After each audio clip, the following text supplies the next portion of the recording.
Hello, everyone, and welcome back to the Film Room Podcast. This is Season 2, Episode 9.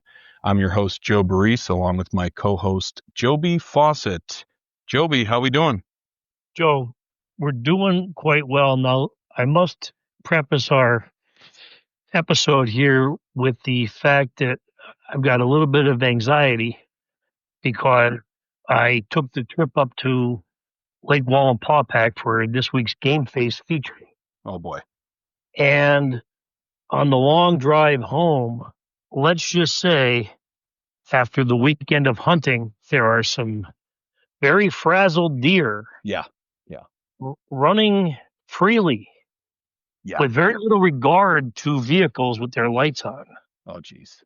So, it was a little bit tense on the way home, but we got here safely just in time to join you for the Film Room Podcast. Well, hey, Joby, I appreciate it. I'm glad you made it home okay, and there were no deer harmed in the on the trip. So That's correct. yes, I'm glad to hear that. Just my break. Yeah, I hear you.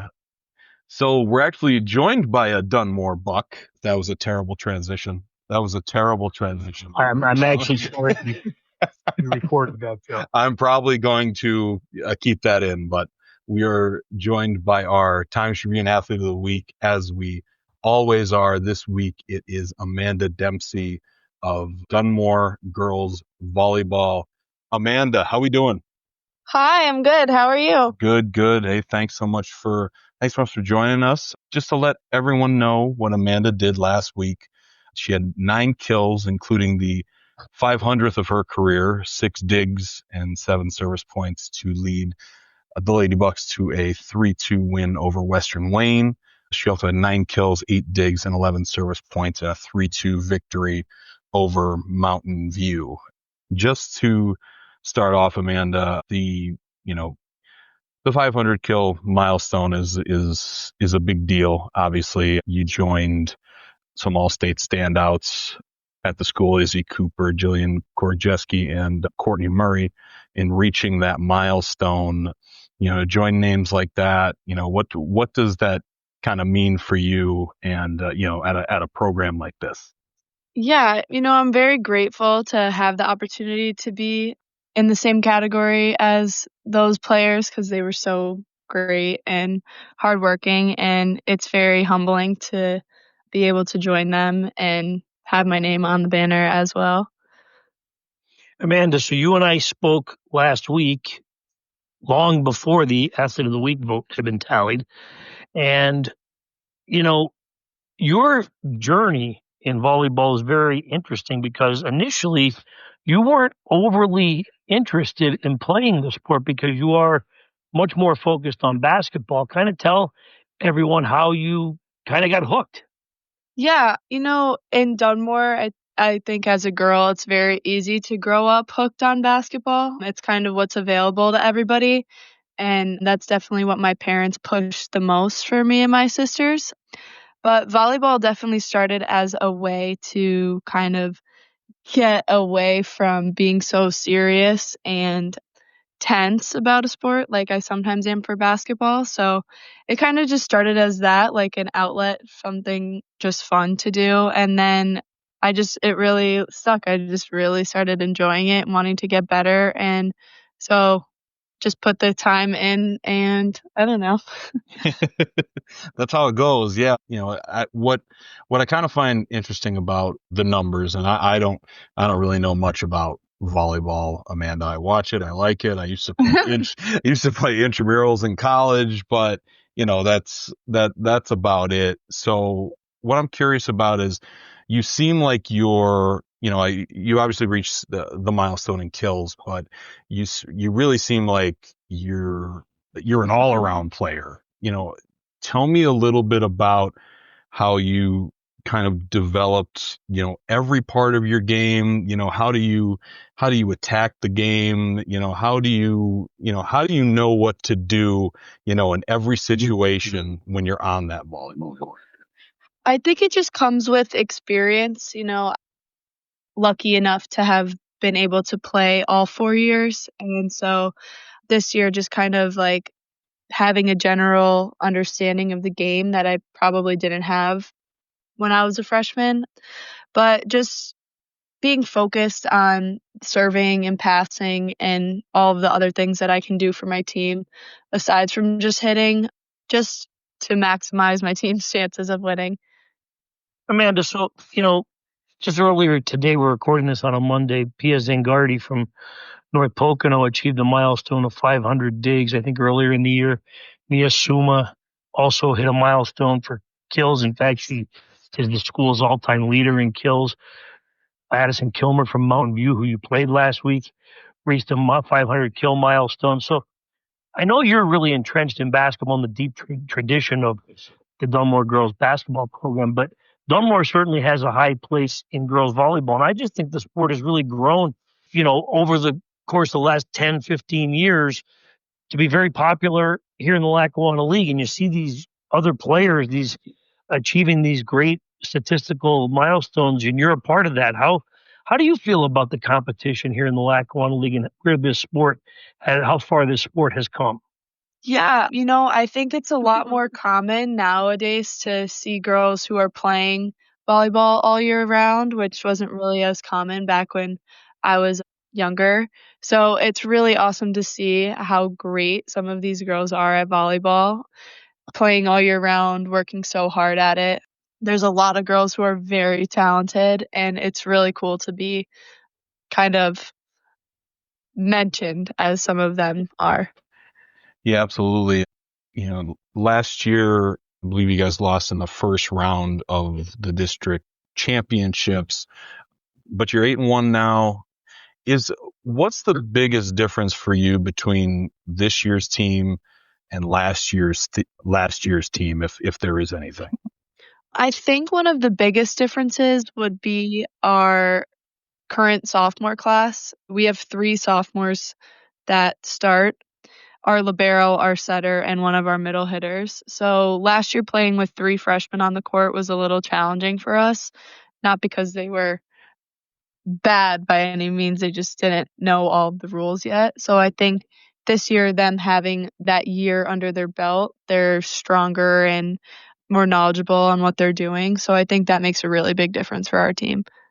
Amanda, for you at Dunmore High School, you also are very fortunate that you're being coached by a Hall of Fame coach in Sue Dempsey. She has really helped elevate the game of girls volleyball, not just at Dunmore, but really across District 2, but specifically at Dunmore. And Trevor Holmes is an outstanding assistant coach. You've gotten some help from some volunteer coaches like Izzy Cooper. So kind of tell me about what it means to be a part of this Dunmore tradition of volleyball. If you look up on those banners, there's a lot of championships there. Yeah, it's awesome to be a part of a program that has so many people who are not only knowledgeable, but also so into helping us get better and helping us succeed. So just to have that type of knowledge being pumped into our brains, but also all of the care being there as well it's really nice to be a player when your coaches are that willing to make you feel like you're doing great. Yeah, absolutely. Amanda, I did a little digging into, your basketball career, and, you had mentioned on our Athlete of the Week interview together, that'll be in Tuesday's paper, and it'll be online as well. But yeah, you mentioned Sierra to me, and I went back and I realized that you were, I believe, a freshman when you guys won the state title. You actually had a big moment in that game, a steal and a score at the end of the first quarter. Tell me about that experience for you. What that whole run and then that game was like. Yeah, to this day, that basketball season was probably one of the most crazy experiences of my life. Being able to play with Sierra, obviously, and so many other great players that were on that team. And then also being trusted with like a position on the court. It was pretty scary at some points, but I knew that my teammates had so much faith in me and I had so much faith in them. And we kind of just stuck together and got it done. All right, Amanda, I have to ask, what is it about Dunmore High School and athletics? The competitive spirit in that building must be, through the roof on a daily basis. Well, no matter what the sport is, we, of course, have heard I know all about the history of the football program, and clearly the girls' basketball program is one of the top girls' basketball programs in the entire state, regardless of classifications. That's just great history behind it. But what's it like being a student athlete at Dunmore High School? I'm so grateful to have grown up being a student athlete in Dunmore High School. I mean, obviously, all the kids who are athletes, we've just grown up competing against each other and against kids from other schools. So we all do have that competitive nature, definitely. But I think the biggest part that kind of rallies our pride is our community, because so many people in our community are so devoted to our sports programs and the athletes in our community. And I'm just very grateful to have so many people who I know have my back, even if they don't really know me personally, but just because the love they have for this town. And Amanda, your family's pretty entrenched in the Dunmore athletic tradition there as well, right? Definitely. My dad played quarterback on the football team. He ended up going to Princeton and playing there. Then my mom was a starter on the state championship team, I believe her senior year. So my parents have always kind of pushed athletics on us, especially because we're in Dunmore. They know that it's helped them so much growing up, just kind of figuring out where you belong and who you're going to surround yourself with. Me and my sisters all have made so many lifelong friends from our athletic programs in Dunmore, and I'm so grateful for that. Absolutely. I'm just thinking of this now, so I'm just taking a stab in the dark here. I used to play AAU with Dennis Dempsey. Are you related to Dennis Dempsey? Yes. Oh my God. Well, tell him Joe Baress said hi. Okay. It's been a very, very long time. He was an excellent basketball player. So, you speak about family, and obviously we talked on the Athlete of the Week interview what your sister Allie meant to you. But just to continue on that family, I mean, what is it like, having all of your sisters kind of with you? What's it like, having all those siblings? It was very crazy growing up with 4 girls in the house, definitely. But we all kind of pushed each other from a really young age. You always wanted to be better than your sister, obviously. So in every aspect, we push each other and we force each other to be better every single day, while also being each other's number one supporters. I mean, I know all 3 of my sisters have my back no matter what, and I have theirs no matter what. So just kind of having that support system, like deep rooted, that's never going to go away. I'm really grateful. Yeah, so Amanda, listen, we mentioned your great accomplishments and statistical efforts last week. You played 2 terrific matches, I believe, against Western Wayne and Mountain View. They're all both 5-setters. Those aren't easy. Those are extreme. Listen, I covered the sport for a long time now, and those get intense in that 5th set because it's a race to 15, and you're in a good position. But kind of tell me about how competitive it has been for you the last couple of weeks here as you get ready to make a run here at the end of the regular season. Yeah, we were in a position last week, 2 games where every point mattered.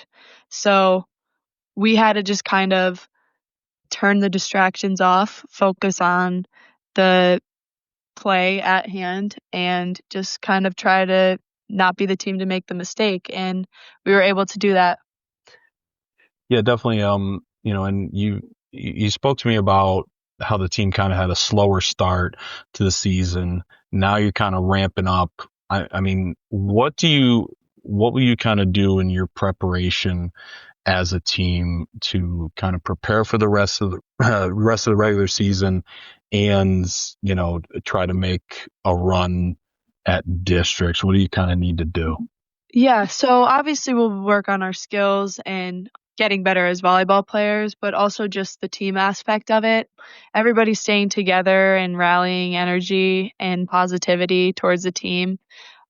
When everyone's into it, team's pretty strong spirit-wise, so we're just going to try to stay together and kind of rally up all the energy that we have.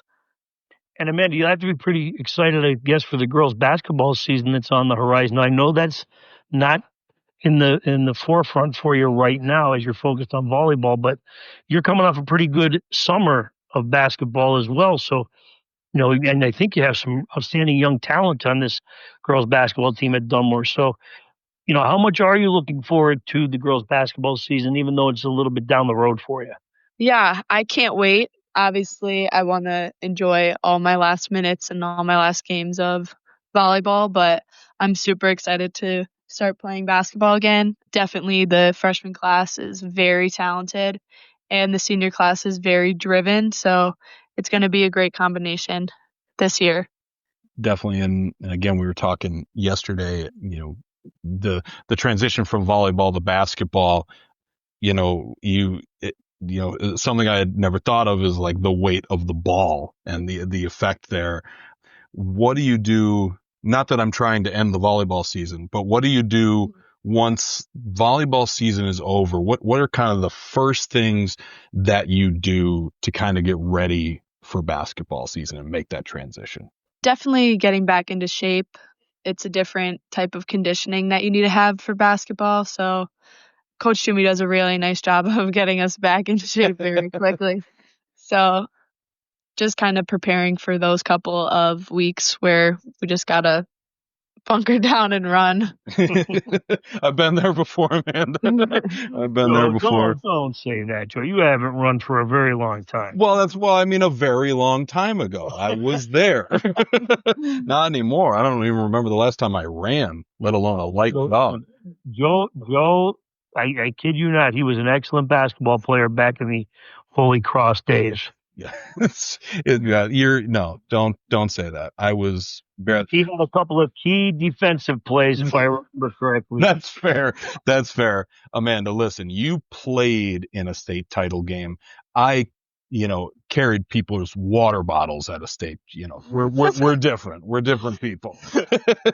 So yeah. So one thing I wanted to ask you, I was curious about. You said you're a Nebraska volleyball fan. Like, how do you, I don't know if it's like, what is it about that team? How'd you kind of become attached to kind of following Nebraska volleyball?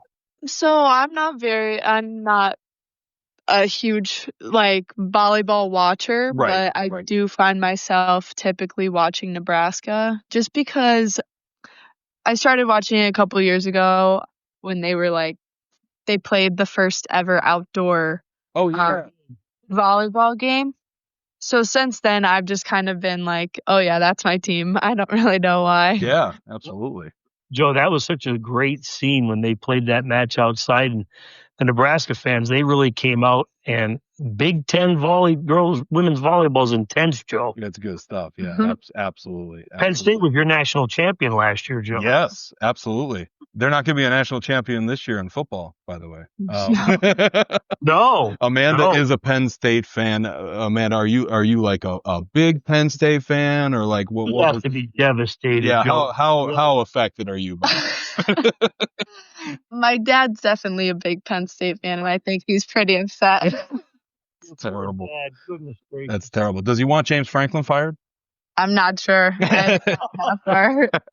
Amanda, don't go on the record because you don't want any of that evidence out there, okay? That's true. You're already media trained. I love it. That's fantastic. So, Joby, you got anything else for Amanda? I just, I want to congratulate her because it's been a whirlwind, but it was a great week last week for her. And anytime these young athletes are reaching these career milestones, as she mentioned, her name will be put up on that banner at Dunmore High School forever.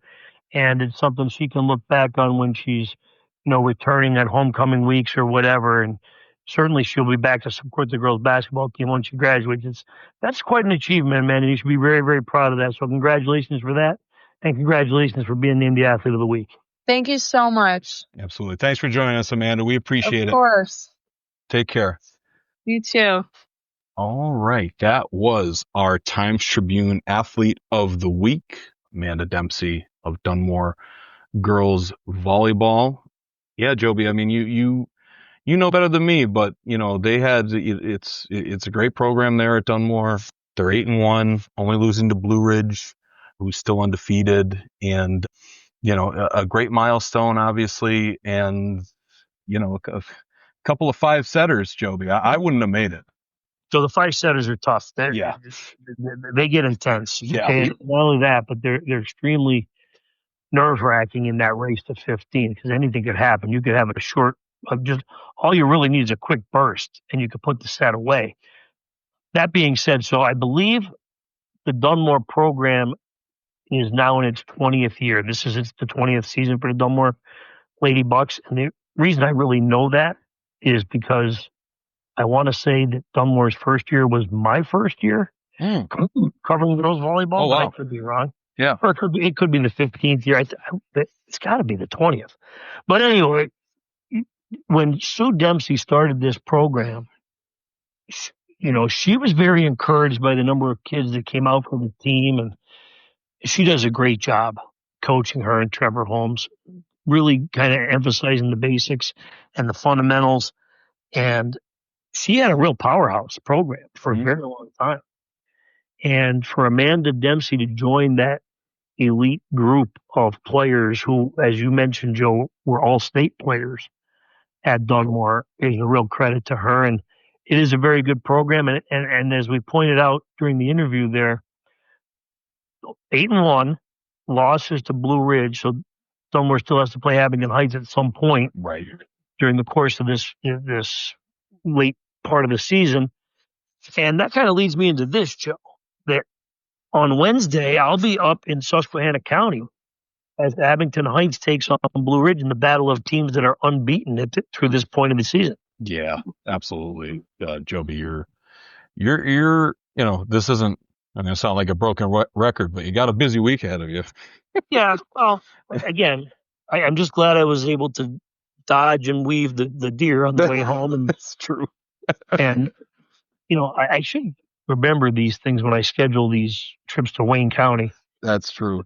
On Saturday there was quite a few deer out when I was up at Holmesdale for the matinee game at the Holmesdale Athletic Complex, and so that made for a tricky ride home as I was listening to the Penn State football broadcast via the radio, and Joe, the somber pain in their voices of Jack Ham and Steve Jones. Oh my goodness. Oh my heavens, it was awful.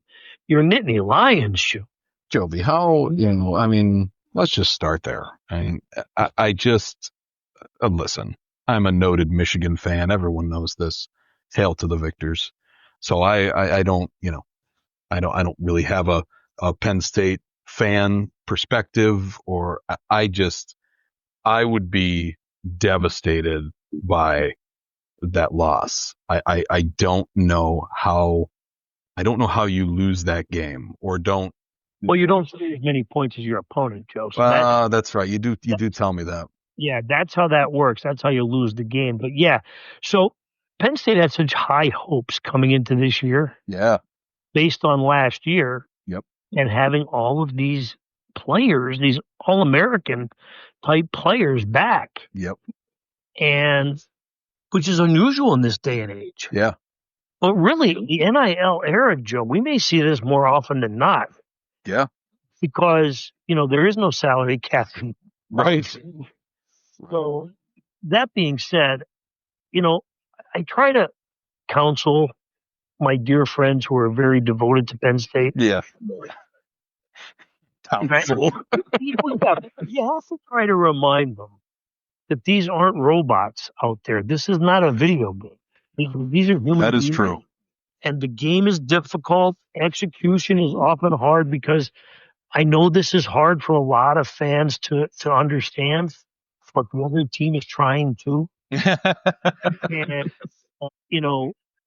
the only thing that criticism I have long had for Penn State, and this is not exclusive to that program, But I did warn many of my dear friends in the off season. I said, listen, you're going to be gaining a lot of preseason attention because of the talent pool you have here at Penn State. This is as good a roster as Penn State has had in a very long time in terms of the 4-star recruits, the veteran players who came back, as I mentioned.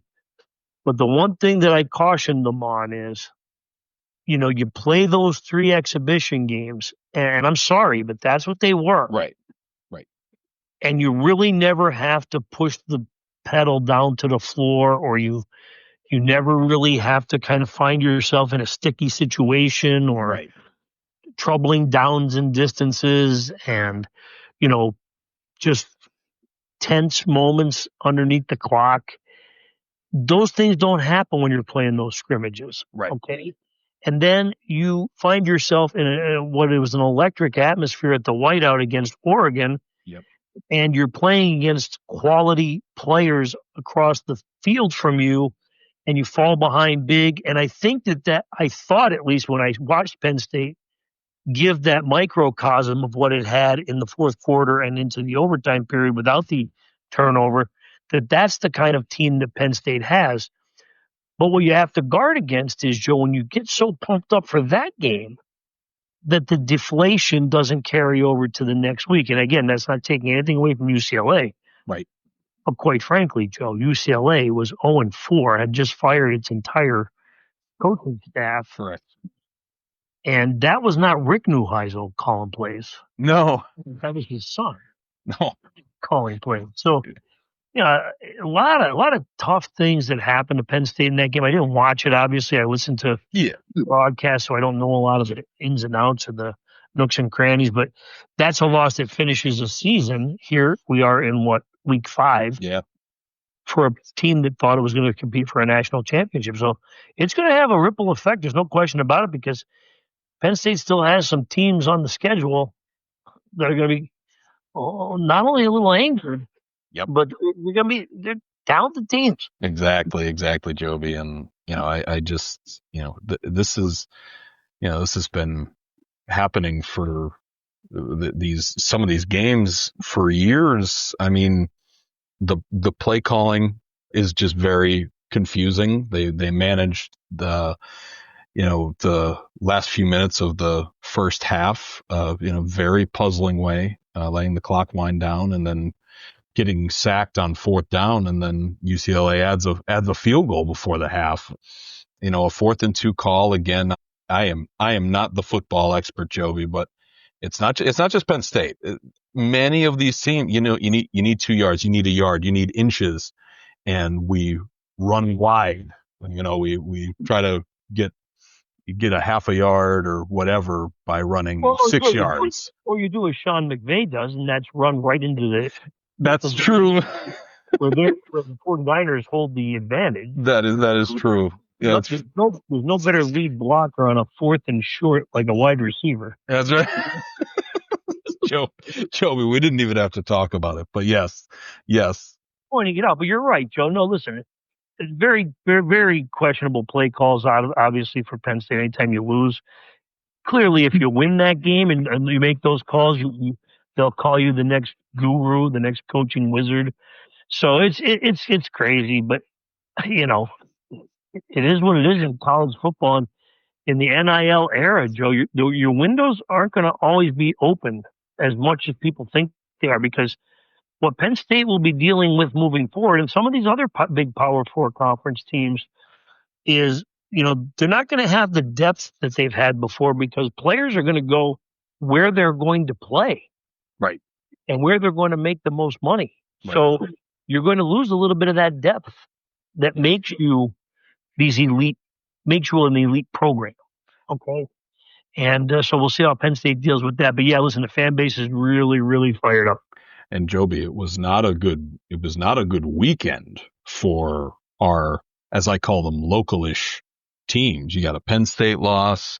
The Yankees got absolutely destroyed in their first 2 games of the ALDS.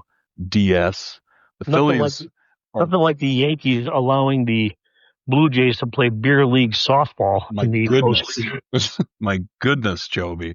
The Phillies are losing 4-1 right now in the bottom of the eighth. They're trying to rally here, but they're in danger of going down 0-2 with their first two games at home. That was Yep. The Eagles blew a 14-point lead. The Giants lost, although I guess that's to be kind of expected. At least the Steelers had a bye, Joby.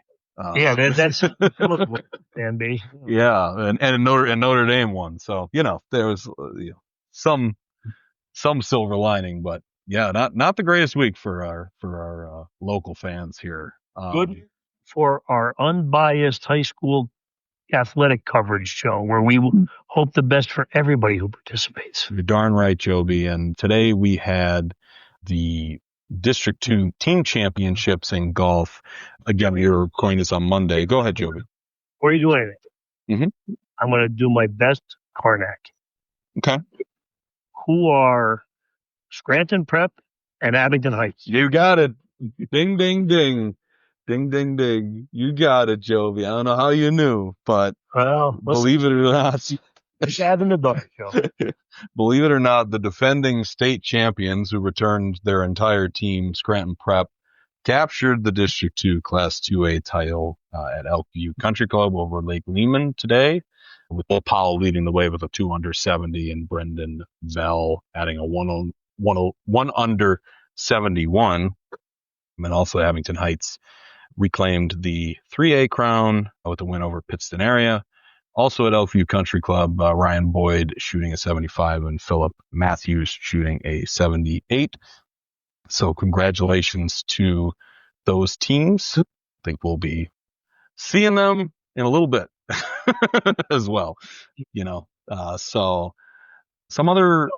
Joe, listen, going more with Mike Karnak, Scranton Prep, Abington Heights, tomorrow, the District 2 team tennis championships are being held at Kirby Park. Yep. The number one seeds are Scranton Prep in Class 2A and Abington Heights in Class 3A.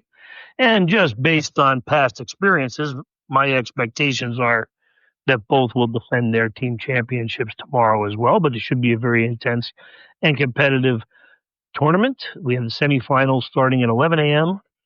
for the 2A teams, and the 3As will go out on the court at approximately 12:30, and then as Mike Ognoski fiddles around and decides when to start the finals, we'll get those going as quickly as possible. Absolutely. And nothing like the quadruple header, Joe, on a Tuesday. You love it. I know you love it, Joe. So yeah, some of the other performances from last week that were under consideration. Yeah, let's do that. For Athletes Week, we have Mike Isolino of Delaware Valley Football had 211 yards rushing and 4 touchdowns on 23 carries, added 2 catches for 53 yards to boot to lead Delaware Valley to a 55-34 win over Lutheran, New York. Maya Cesarini of Valley View Girls Soccer, she had 2 goals and a 2-0 win over a very good Mid-Valley team and added a goal and an assist in a 3-1 win over Wallace Hotpack. Vera Downey of Honesdale Girls Soccer, she had 2 second-half goals to lead the Lady Hornets to a 2-1 victory over handing Montrose its first Division II loss. She also had 2 goals and 2 assists in an 8-0 victory over Mountain View.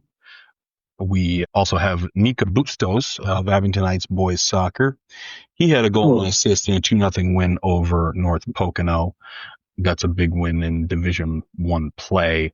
It's been their toughest opponent in Division I all season, as they won the first game 1-0. Bustos also had 2 goals in a 5-0 victory over Valley View. Sophia Getter of Mid-Valley Girls Soccer, she had 4 goals in a win over Nanticoke area. That included, she reached the program record in goals, or surpassed it, that is. She is the program record holder now. Johnny Chillery of Riverside Boys Soccer had a goal and an assist in a 3-0 win over Elk Lake, 2 goals and an 8-2 win over Montrose, and 2 goals and an assist in a 6-0 victory over Carbondale area. We also had some late Saturday night under the lights where Sawyer Akuma led Montrose in a wild game, had 217 yards rushing and a touchdown, 23 carries, 2 passing for 32 yards and returned an interception for a touchdown to lead Montrose to a 30-25 victory over Holy Redeemer.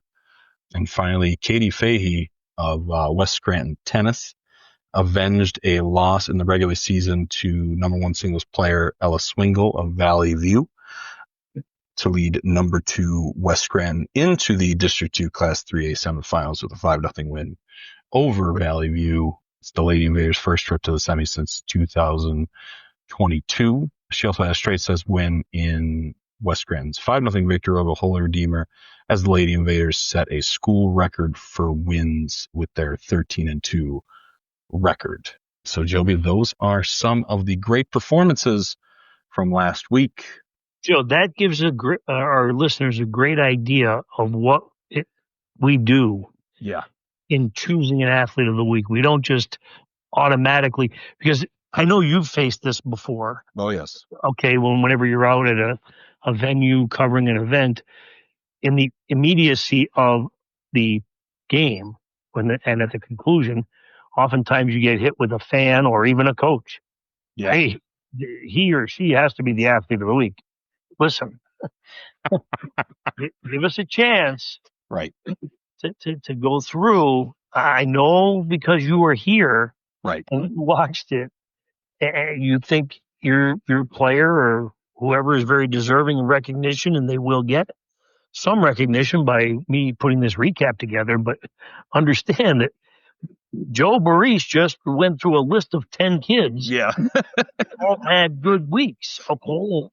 Just because you didn't see it or didn't read about it, right, or you don't follow that sport, doesn't mean that there aren't extremely worthy athletes for consideration across all of our sports. And that right there, what you just went through, is a great indication of that. I hope people pay close attention to it. 7 days of sports, Joby. You know, there's a lot going on. Yep, we look at every athlete, and there's a ballot that goes out. I mean, it's a process. We do not take it lightly. So I'm glad you brought that up. I actually had a coach recently, a couple weeks ago, talk to me after a game I covered and said, yeah, you got that athlete of the week right. I was just like, hey, thank you. I appreciate you saying that. We get to hear that. I know, exactly. We never hear that. So it was nice to actually finally hear it. So, but we, like we had mentioned, we have a big week ahead. Well, just quickly, I mentioned, what'd you say? Things are heating up. I quickly do want to mention, I mentioned Nico Bustos. I was able to cover the Abington Valley View soccer game on Wednesday, and I was very impressed. Abington is really the best team in the Lackawanna League, and Valley View was able to hang with them for a pretty long time. I know that game ended up being 5-0, but Nico Bustos is a hell of a player. Obviously, he was our Times-Tribune Player of the Year last year. He does it all. He could score. He could pass, defend. He's in control out there, and he's just really noticeable player. Just a great player. His precision was very impressive. Where he wanted to place anything, whether it's a pass, a shot, he would put it right where he wanted it. I was super impressed by him, and Joey Pivorato as well, Abington Heights striker, who we had discussed surpassing his 50th career goal 2 weeks ago. So yeah, just very impressed by those two. And Joby, I just typed in the whole schedule for the soccer postseason, which is coming up very quickly. Yes, sure. We are on the end of a lot of these sports seasons. We're in the home stretch, which is crazy to believe, but also believable at the same time. It does go by quickly, and as I mentioned, Joe, I'm about ready to dial in for about a 6-hour shift at Kirby Park tomorrow. Exactly. So, Exactly. and this is the time of the year that we do this. We kind of, you have to try to get out and see some things and see these other sports as they reach this district championship level. And the next thing you know, too, Joe, we're week 8 now. Yeah. Week 8. How crazy is that? My goodness. It's like week 12 to me. Exactly. Well, like we always say, you started this stuff in like June. So, so yeah, Joby, if you don't mind, I don't. tell us, could you give us a little peek into what is coming up as far as high school football? All right, Joe, it's a little bit of a strange week. Yeah.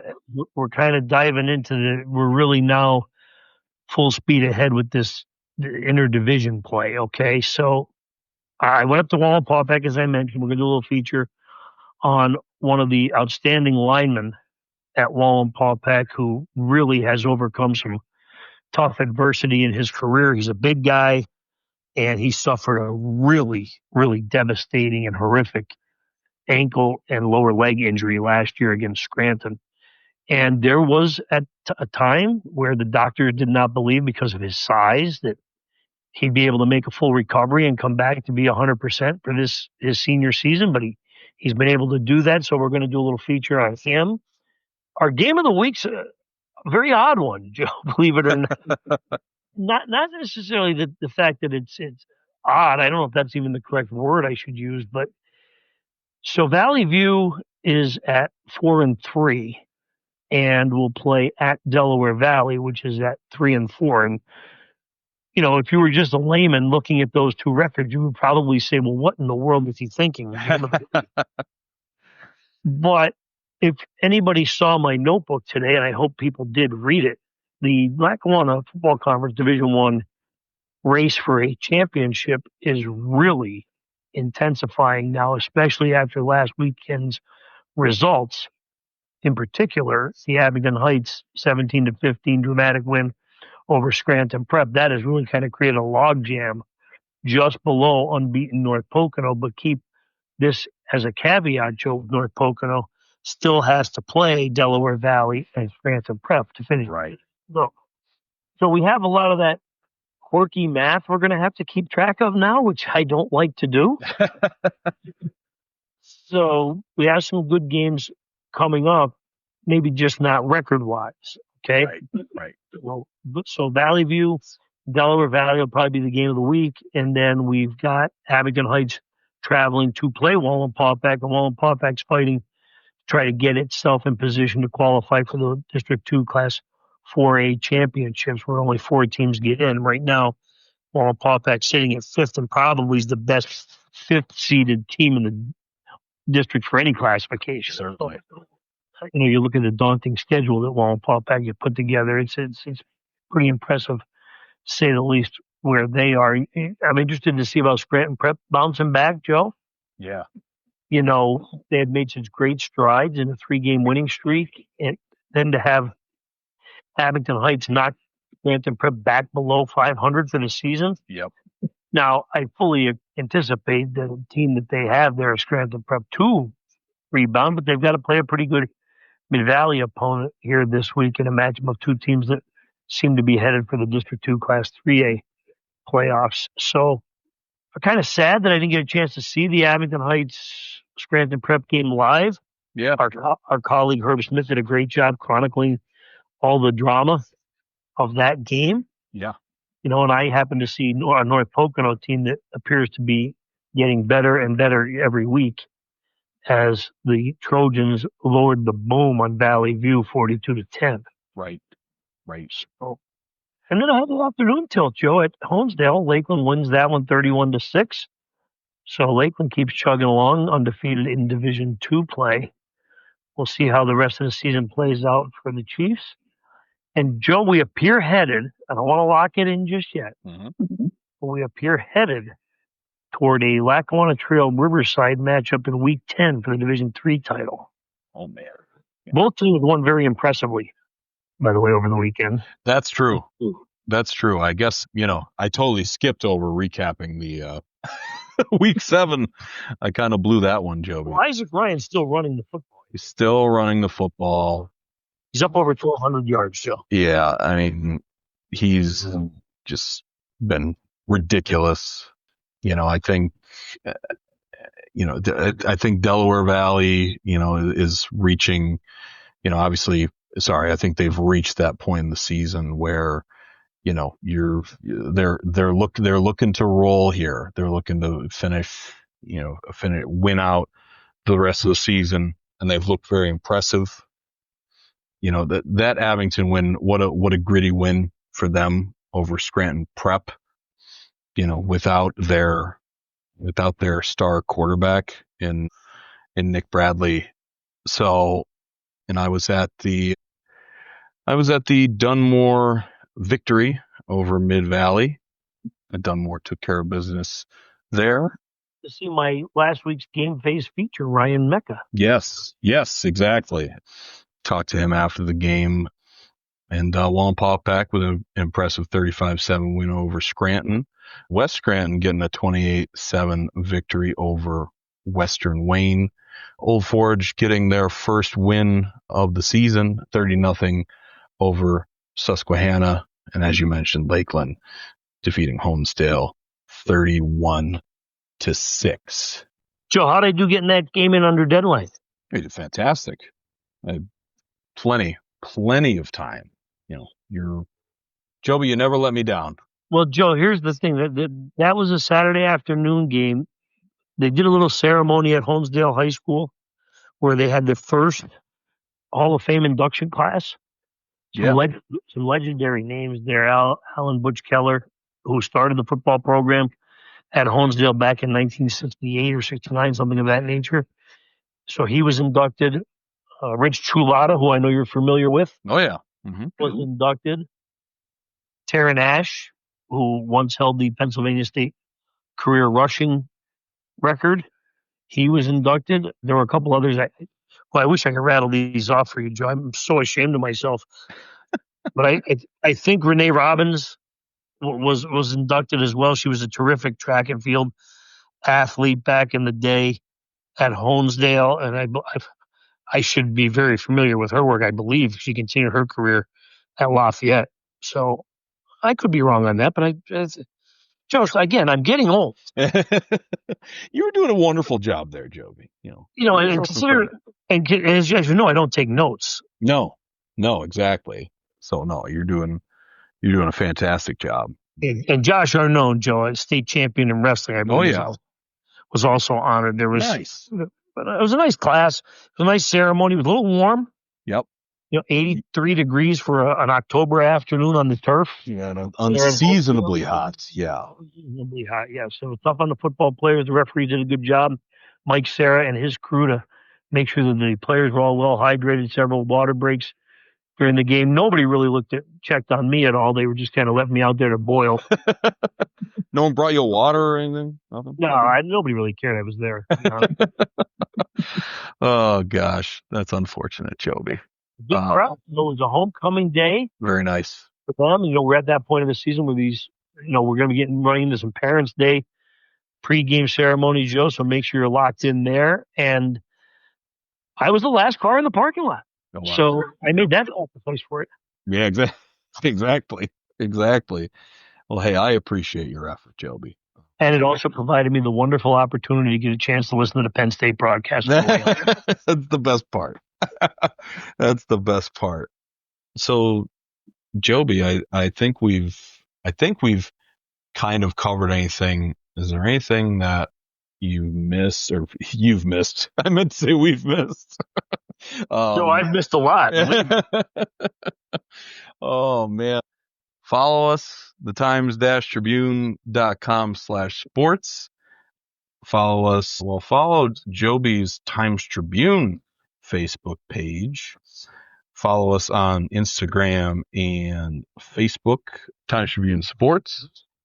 And follow us on X at SportsTT, where you'll be able to follow our football scores and everything. And yeah, big week ahead.